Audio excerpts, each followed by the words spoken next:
Welcome to MRE Uncut, where we'll give you real and practical insights into the real estate scene in Melbourne. We'll discuss what's happening in the industry, all backed by MRE's history of over 30 years in the game. With that said, let's jump into this week's episode of MRE Uncut. Hi, my name's Stephen Fitzsimon and welcome back to another episode of MRE Uncut. Today I have the buyer's advocate extraordinaire, Cate Bakos, joining us. Cate, welcome. Good to see you. Thank you for having me on the show. That's a lovely intro. What can I say? You've been a dominant force in the industry for a number of years. Like everybody sort of has looked to you as one of the gurus. Tell me, like, what's happening now in the market for buyers advocacy and the work that you're doing. Where are you seeing the action? Give me the lowdown on what's going on. Yeah, look, it's been an evolving kind of coalface for buyers advocacy. We've seen a lot of TV shows that have, really normalised using a buyer's agent. And I guess over the 15 years I've been doing it, I've consistently worked with a wide range of clients. I've never been, the buyer's agent for the rich and famous or the buyer's agent that won't work with a brief that's, under $5 million. That's not me. And I've had the privilege of working with not just homeowners, but also investors. So, investors have to start somewhere, and that's the joy of the role. Every day is a bit unique for me. But lately we've seen a lot more buyer's agents, and we've had them coming from, all kinds of backgrounds, whether they've just recently converted from something that's not even real estate related and come into buyer's advocacy, or whether they've decided to, move to the other side of the fence from sales. There are a lot more, and we're more understood. And I think, more people who might not have used us 10, 15 years ago are certainly reaching out. But there are quite a few newcomers who haven't been doing it for very long, might not have obtained their license in the state that they're operating, so they might not have any experience. And so I think that's the big thing for the consumer, just understanding how much experience and training your buyer's agent actually has. So you're saying cowboys effectively. Can I read through the lines there? And is that where you're at without wanting to be brutal?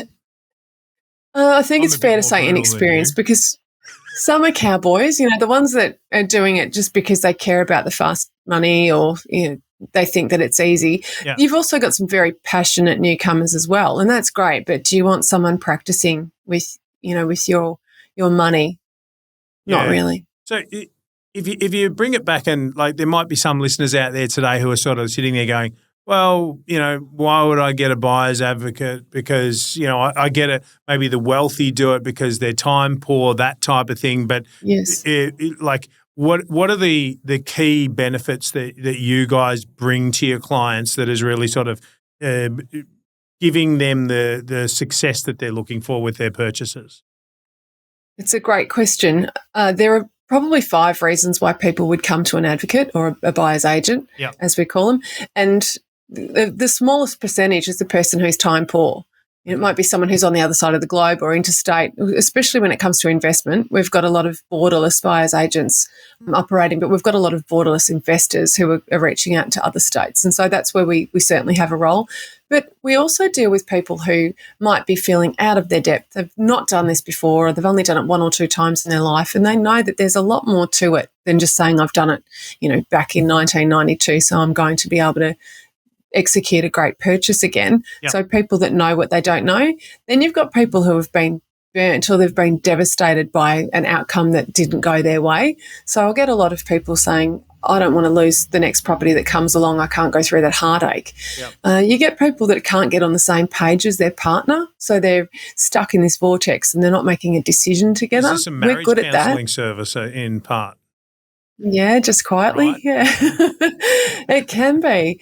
And then you've got people that just want their hand held because they recognise the magnitude of the decision that they're going to make and the money they're spending.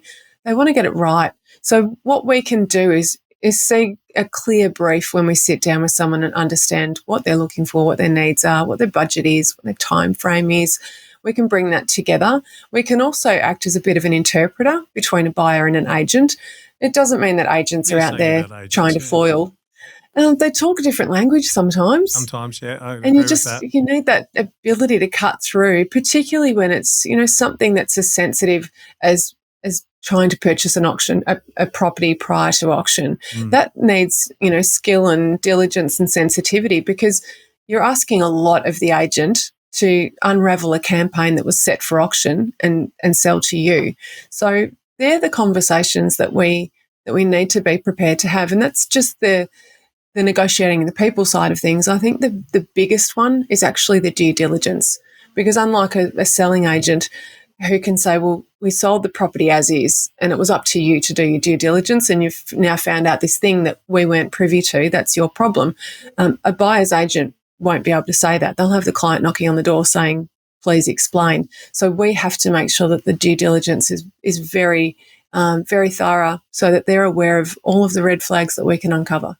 Yeah, okay. Yeah, that's interesting, because that's probably something that the clients don't think about until something goes wrong, but that is something that they generally would have taken on and not thought about until something has gone wrong when they do it themselves. So I think that's right. Yeah, it's an unknown. So in terms of where the market sits at the moment, you were saying that you've been working with you don't set yourself a market that's set as to whether it's owner occupiers, high value investors, that type of thing. Where are you seeing your inquiry at the moment? Like, what's going on in your market where you're finding these properties? Are you seeing uptake in upsizing, downsizing, investors? What's going on? We've had a lot of first home buyer activity over the last couple of years. We've had, state government initiatives and even federal government initiatives that have kind of encouraged the first home buyer. Yep. And, I'm here in Melbourne, so we've not been super investor friendly over the last 2.5, 3 years. And as a result, that's given way to the first home buyers. They've been able to step on the stage a bit, whereas other capital cities and busy states, they've kind of been sidelined. So I've certainly had a few first home buyers, and that's an interesting market for a buyer's agent, because they typically can't afford us because their capital would be eroded, and that equates to their deposit, which then in turn impacts their borrowing capacity. So as much as they might recognise the value that we bring, it would have a significant negative impact on their ability to buy. Yeah. So occasionally we get someone who has provisioned that money, or the parents have paid for us, but there's certainly a lot of inquiry out there. I do work with a lot of upgraders, and I also happily work with some downsizers, sometimes quite elderly downsizers that they just really need that help. They don't want to navigate, the search engines and the DocuSign and all of the tech. They just want to be given an itinerary and told which properties are for them to check out. So, we have varying levels of service, but that's a really good overview. And then, of course, we've got the investors, which I work with investors who are in their 20s all the way through to in their 60s, but predominantly be fielding interstate inquiry at the moment, and namely from Perth, Adelaide, Brisbane in that order. Little surprise there, because they're the capital cities that have had the highest gains, and so they've got equity to spend. Same thing in our business, just that uptick of internationals, or interstate, should I say, coming in and picking up properties, because they see that Melbourne's at the bottom of the market. Yeah, absolutely. So, things feel like they're changing. We can chat about that. Yeah, well, that's it. Well, is now the time to buy? Last year was the time to buy. Right. Do you think we've already passed it? I do. We've passed the bottom of the market, and I'll hand on heart say that. I went into the Christmas break thinking, there was a bit of a buzz in November, December, but, it was still very much 2024 territory. Yeah. And came out of Christmas break. I ended up returning to work early because I was getting a lot of inquiry, more than normal. It was quite disproportionate through early Jan. Yeah. And I said to the family, I think I've got to go back a bit early. So 2 weeks earlier than I ordinarily would. And I've been busy ever since. And it feels like I stepped off the 2024 planet and into 2025. It's been flat out. Yeah. So they've missed the market, but is it still good buying? It is still good buying, but it's more competitive. So our auctions have higher attendance rates. We've got higher clearance rates, more competition, higher resultant prices over reserve. There's just more competition. It's palpable. And not just in the bottom and middle quartile. We're dealing with higher priced properties, really flying as well. That's interesting. In terms of catch up, though, do you think we'll be playing catch up a while? Because traditionally, Melbourne's sort of been second to Sydney, and now we're sort of running about fifth. So I'm sort of like, yes. Do you believe that we'll play catch up for a fair while? It's a great question. Yeah, I think that if we look, the best way to answer this is if we look at that league ladder over the decades, go back 40 years, Melbourne hasn't been sitting behind Sydney at pole position every year and every decade. In fact, we've had plenty of cycles where we've been number 5. Yes. So it is an interesting thing to look at. The one that's surprised is Adelaide. Adelaide hasn't usually sat where it's sitting, but we've seen Perth go crazy.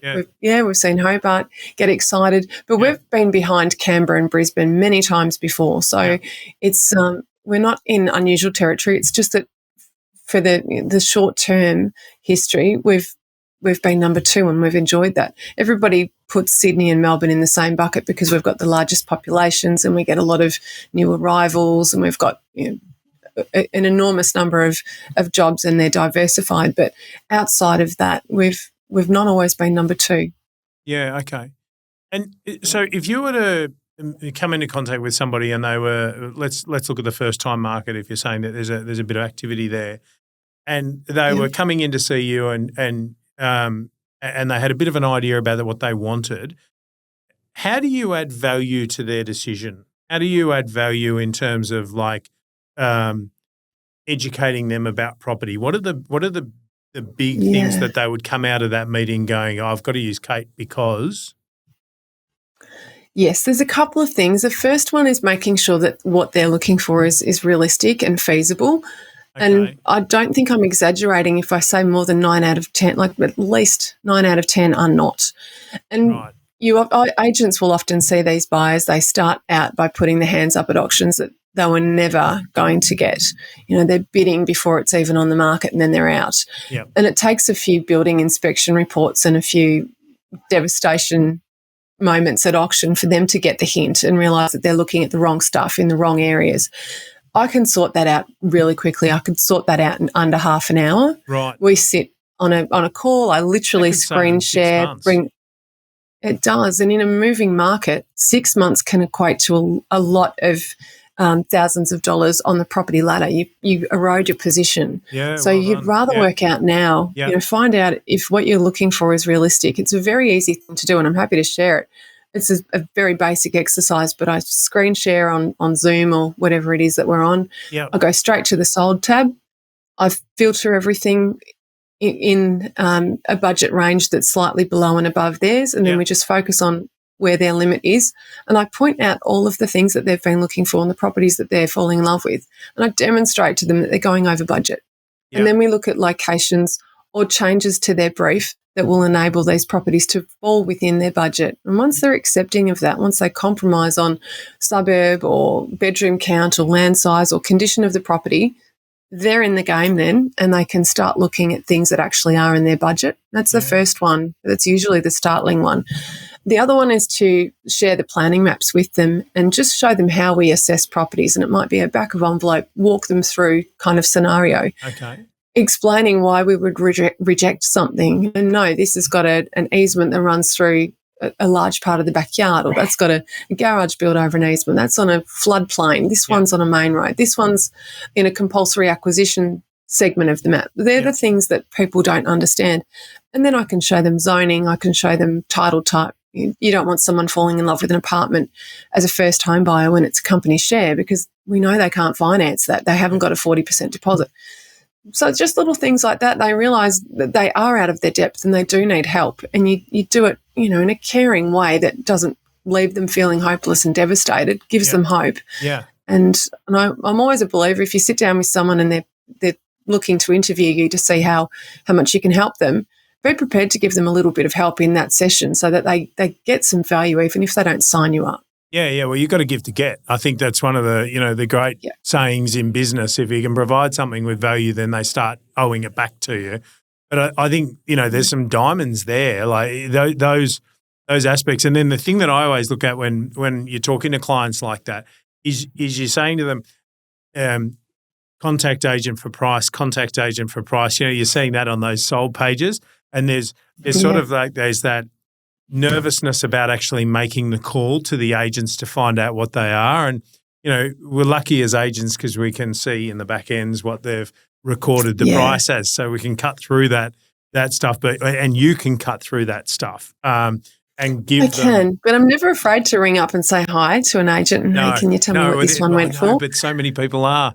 This is people the challenge, they don't realise. I know. Yeah. It's that fear of conflict is the thing. We see it so often. The fear of negotiation. You know what I mean? Like in a slow market, I sort of say to people, you can offer well below the asking price because if they don't want it, they don't want it. But if they want it, they'll take it, and you'll get the property. Things like that, which I think are the same lessons that you're able to teach those first-time buyers and even those more experienced purchasers, but they may have bought a simple property the first time and then they might be going into something more complex like an off-the-plan purchase or something along those lines, which are another thing altogether, especially now. So we're on a bit of a journey in relation to that. The skills when you bring into those sort of the final negotiating steps. So is there anything there that you think that or relationships, like when you get to that point of they've found a property that they really want, how do you bring value to that final negotiating step? It's much easier when you've got a relationship with the agent, your friends, or you've done lots of deals together. The trust is there. Yeah.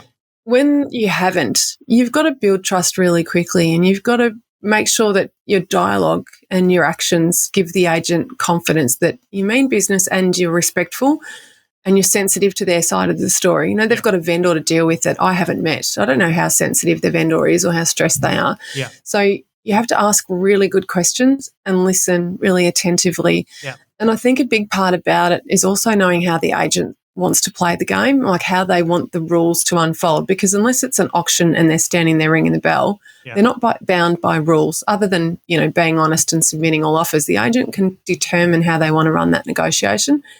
So I have to find that out. I have to ask. You don't want to be disappointed or saying to a buyer, look, we submitted our offer and we got gazumped. That won't happen to me because I will say to the agent, if I give you an offer, how will you be dealing with it? Will I hear from you? How long will it be until I hear from you? How do you deal with anyone else who might be interested in the property? When will we have an answer? All that stuff. Yeah. You ask all your questions up front, and that's what you work to. And I think that's where people get unstuck. They think that the agent, is an adversary, or they think that they're just going to get played or bluffed. And sometimes that happens, but when your communication's really clear and you're not pushing the agent into a corner and you're not assuming that they're being dishonest, it's surprising how well it can go. I say that to a lot of people. You just have to have that, be prepared to be a bit open. Don't tell them your budget. You don't have to do that, but give a little bit of context. And if you say you're going to do something, you have to do it. So if you're making an offer, put it in writing, sign the contract, put the small deposit in the agent's trust. You mean business. Yep. So I think that's the main thing. Relationships do absolutely help you, but being prepared to take action and not do things that are adversarial, like time stamping your offer with unreasonable time limits. Yeah. In fact, the only time I'll time stamp my offer is if the agent sort of needs me to. They might have a vendor who's, wanting to sit back and relax. So I need to put a bit of a bomb under them. Yeah, but I tend to not do it without the agent's permission unless I absolutely need that timestamp. And one good example is last weekend I helped a client purchase a villa unit, and we had 2 villa units that we were keen on. Number one preference, we still didn't have the contract. It was a bit delayed with the lawyers. Okay. Number 2 preference was going to auction that Saturday, and we had the contract. Right. So if we couldn't get the contract in time, we had to go to auction. Yeah. And it did come through at the last hour, as you can imagine. Yeah. But then I was honest with the agent. I did. I got someone to go through it. So we got it on the Thursday night. I'd already had the building inspection done. Yeah. But knowing that he had other buyers, I had to work out how quickly can you make sure that everyone's either in or out so that we've got a result before I need to jump in the car and go to auction on Saturday. And it came together on the Friday night, but I needed to put a timestamp there. If this isn't resolved and we don't have an executed contract by 11 o'clock, I'm going to the 1 o'clock auction and bidding, and then we can discuss what happens after that if I'm unsuccessful. Gotcha. Anyway, it came together. Good for you. Now, we have listeners who are buyers, vendors, and agents. And Yes. from the agency side, if you had a dream agent who was communicating with you, what would you be asking them to do if they had a property that was coming up for sale? And we all want to know about something before it hits the market. Give us a little bit of a tickle. So I understand that one. But other than that, like if you're bringing a property to sale, I've got a list of buyers advocates that pepper us with asking for off markets and all this sort of stuff, and that's okay. I'd expect that to be part of the role that we that you do.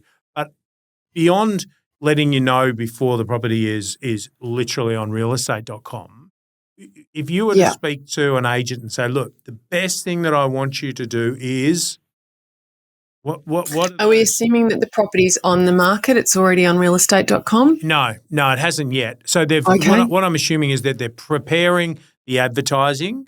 The vendor's plan is to put it onto realestate.com and auction it. Let's look at a sort of the most typical type of campaign that's out there. And then, but they also want to engage with buyers advocates that are out there. What do they need to do to make the process easy for you to be able to get your clients engaged in the property and also into a space where they're able to make decisions as to whether or not to purchase that property? Because you just mentioned one where they didn't have a contract to sale. And I sit there and I go, it's a killer. Isn't that a simple sort of thing to organise before you take the property? It's really tough, isn't it? It happens a lot with strata properties because they need to get what's called an owner's corporation certificate, and the delays on those things are really tedious. Yeah. And that's usually the reason for it, or the vendor's not been providing their solicitor with documentation quickly enough, and so it's taken the solicitor ages. And then you get your solicitors that, it stays in the in tray until they're ready. But what can the agents do? Have me, Dennis, exactly. Have a contract of sale ready. Some clients can see past a non-styled house. Others can't. I think a buyer's agent needs to be prepared to tell the agent when it's the latter, because there's no point whizzing me through quickly while the painters and cleaners are there and then the client says they hate it. Yeah. And then when it hits the market, they love it. That's no good. Yeah. So I think that's on the buyer's agent to be really clear about how imaginative and what the visual capability is of their client. Yeah. And we also need to know, is the vendor open to selling it early? Because if they're not, and I've got a client that needs something quickly, I might not have 4 weeks to waste. Yep. So they're the best things that an agent can share with us. What is the vendor's intent? If their intent is to run it to auction, but they would stop it if they got X price, just talk to us about it. And quote range versus real expectation, that's a sensitive topic, but a good buyer's agent will understand how to navigate that. It's all about what the vendor is actually prepared to sell it for. And if you can have that really clear dialogue, I don't think we can ask an agent to give us that insight until we've seen through the property, assessed it and determined that it's a winner for our clients. Yeah. Otherwise you're just, pummeling everyone saying what's the real price. I think it takes sensitivity on both sides, but being prepared. And likewise, we need to be prepared. We can't go asking if we can get an off-market or buy prior if our client's still getting their finance or if they're not both on the same page. It's too preliminary. It does. Yeah. And so if an agent's doing that and the buyer's doing that, and then you're bringing value by adding all of that information, like in other countries, the use of buyers advocates is greater than it is in Melbourne. What do you think's holding people back from using a buyer's advocate? Is it that they know the market, or that they don't need one, or that it's just an auction? Is it what do you think's stopping people? What's the objection? Like the cost. I think culturally, cost is a genuine objection for some, certainly for first home buyers. I meet lots of people who ask me what my price is and then, suggest that there's no way they see value and they'll do it on their own. And sometimes they're the people I think you definitely need a buyer's agent. Yeah. Because if you buy a property that's not right for you, or a property that the lender dislikes, the worst case scenario is that you can't settle it. You lose your 10%, you might get sued. Yeah. And the best case scenario with that situation is that you live in it and sort of dislike it but get used to it. And in a lot of cases, people decide to sell. They buy something that didn't work out for them and they sell it.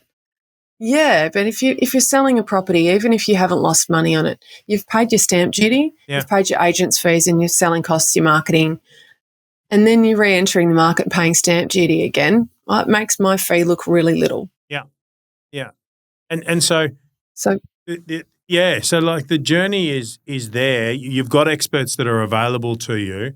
You sort of you're bringing on a risk that do you need to do it, and when you're looking at the size of the investment and the percentage of the cost, it doesn't make a whole lot of sense to go out and do it yourself. If it's I see a lot of people do it really well. Yep, absolutely. You know, a family upgrader or a couple that are upgrading, someone who's put a bit of time and energy into it, knows the area inside out, has good relationships with the agents.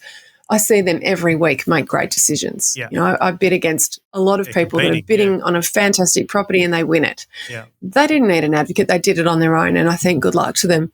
It's those who can't get on the same page as their other half, or those that keep on missing out, and those that don't know what to look out for, particularly the invisibles, you know, zoning, title types, things that the bank will hate. Yeah. They're the biggest risks that I see. But we chatted about this just before, you know, what are the things that hold people back from talking to a BA? Yeah. Cost is a big one, but I think culturally in Australia we've got a very different approach to property.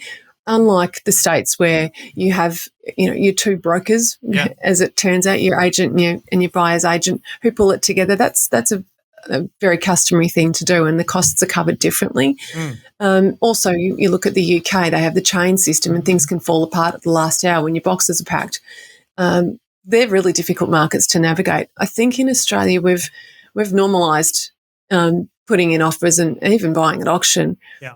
Agents are pretty friendly. You know, you're a very friendly bunch, and I think a lot of people are very comforted by that. We're a friendly nation, and culturally, Aussies will take that under their wing and give it a crack. But understanding what the outcome is when it's an unconditional offer that's gone wrong, they're the learnings that some people will be very frightened about repeating, and that's when we really come into the fore.